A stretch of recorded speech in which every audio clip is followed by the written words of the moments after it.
کھانا پینا بند کر لو، روزہ بند کر لو، ابھی اذان اس کے 5 منٹ بعد ہوئے گی، اور لوگوں کو پہلے سے باؤنڈ کر دیا جاتا ہے. یہ شریعت کے خلاف ہے. اللہ کے رسول صلی اللہ علیہ وسلم کی حدیث ہے سنن نبی داؤد کے اندر کہ آپ کو بلال کی اذان جو ہے وہ سحری کھانے سے روک نہ دے. اگر تمہارے برتن کے اندر کوئی چیز موجود ہے تو تم جب تک اسے ختم نہ کر لو تم کھاتے رہو. اذان ختم بھی ہو جائے اور اگر اور کھانا آپ کے پاس ضرورت بھی ہے کھانے کی اور وہ آپ کے پلیٹ میں یا برتن میں موجود ہے تو آپ کھا سکتے ہیں اذان ختم ہونے کے بعد بھی، لیکن اس کو پھر معمول نہیں بنانا.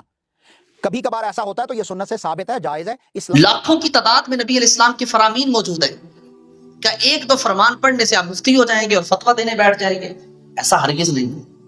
اب ایک ویڈیو کلپ بہت زیادہ وائرل ہوا ہے، وہ یہ ہے کہ کسی صاحب نے ایک پروگرام کے اندر یہ کہا ہے کہ یہ مولویوں نے ایسے ہی دین کو تنگ کیا ہوا ہے کہ جناب جب اذان ہو رہی ہو تو کھا پی نہیں سکتے آپ. حالانکہ حدیث پاک ہے، نبی پاک علیہ السلام نے فرمایا کہ بلال کی اذان تمہیں کھانے پینے سے نہ روکے، تمہارے پاس جو کچھ ہے تھالی میں تم کھا پی سکتے ہو. اور پھر کہتا ہے کہ ایک آدھ بار کھا لیں، زیادہ مرتبہ یہ عادت نہ بنا لیں. لا حول ولا قوت الا باللہ العلی العظیم. پہلے تو ایک مسئلہ سماعت فرما لیں. جتنی بھی نمازیں ہیں نا، جتنی بھی نمازیں ان کی جو اذان دی جاتی ہے وہ وقت جو شروع ہوتا ہے نا اذان کا اس وقت دی جاتی ہے. اسی طرح جو فجر کی اذان ہے وہ سحری کا وقت جب ختم ہوتا ہے اور فجر کا وقت جب شروع ہوتا ہے تو اس وقت اذان دی جاتی ہے. جب اذان ہی سحری کا وقت ختم ہونے کے بعد اور فجر کا وقت شروع ہونے کے وقت دی جا رہی ہے تو اس وقت اگر کوئی کھائے پیے گا، یہ سحری کا وقت ہی نہیں ہے، تو کیسے اس کا روزہ ہوگا؟ آپ سمجھائیں ذرا.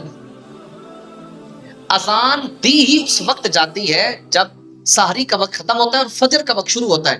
اگر کسی بندے نے فجر کا وقت شروع ہونے سے پہلے اذان دے دی تو وہ اذان ہوگی نہیں، کیونکہ ابھی اذان کا وقت ہی نہیں ہوا. تو اذان جو دی جاتی ہے وہ فجر کا وقت شروع ہوتے ہی دے دی جاتی ہے یا اس کے کچھ دیر بعد دی جاتی ہے. سحری کے وقت میں تو اذان ہوتی نہیں ہے، یہ بات اپنے ذہن میں رکھیں. اور رہی یہ جو صاحب نے حدیث بیان کی تھی اس کا جواب میں آپ کو دیتا چلوں. یہ حدیث پاک واقعتاً موجود ہے. نبی پاک علیہ الصلوۃ والسلام نے ایک بار ارشاد فرمایا، اور جب یہ آقا علیہ السلام نے قول ارشاد فرمایا تھا اس وقت حضرت بلال رضی اللہ تعالی عنہ آپ تہجد کی اذان دیا کرتے تھے، اور فجر کی اذان حضرت عبداللہ ابن ام مکتوم رضی اللہ تعالیٰ عنہ دیا کرتے تھے جو نابینا صحابی تھے.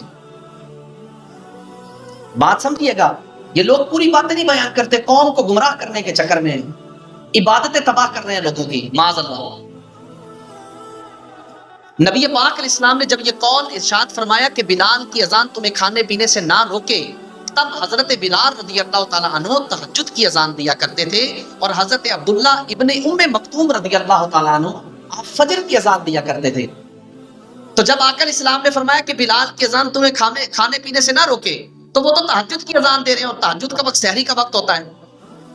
تو حضرت بلال بھلے اذان بھی دے رہے تھے تو کھاتے پیتے رہے، کیونکہ وہ ہے تہجد کی اذان، وہ فجر کی اذان تو ہے نہیں. کیونکہ فجر کی اذان حضرت عبداللہ ابن ام مکتوم رضی اللہ تعالیٰ عنہ دیا کرتے تھے، اور جب حضرت عبداللہ ابن ام مکتوم دیتے تھے تب سحری کا وقت ختم ہو چکا ہوتا تھا، فجر کا شروع ہو چکا ہوتا تھا.